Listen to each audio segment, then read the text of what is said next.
Čau, Vevī.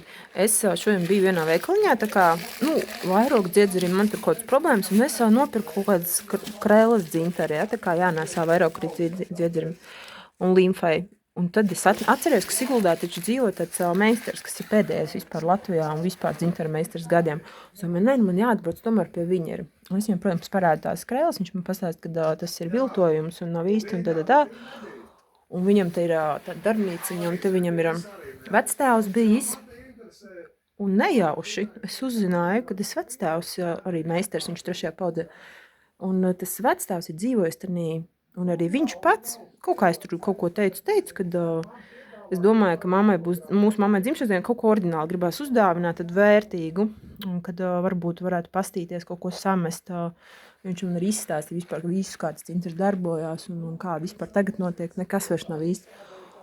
Un tad es teicu, ka viņš saka, tā kā ekskursijā var atvest, tas jau būtu interesantāk. Es saku, nē, viņi Iecevā. Viņš saka, Iecevā? Viņš saka, sarast no Iecevas. Un tad tas vecstāvs viņam dzīvojas ir tenī pie bērndārza māja, tāda bitītes bija. Nu tā, un tad es tagad skatos kaut ko interesantu, varbūt mammai, tad mēs varam uzdāvināt. Viņš arī stāstīja, kā tie dzintari ir berzējami, un skatoties televizoru, viņi tur elektrolītus aktivizē, un tad tā kā akupunktūra un visu kaut ko. Nu tā kaut kā.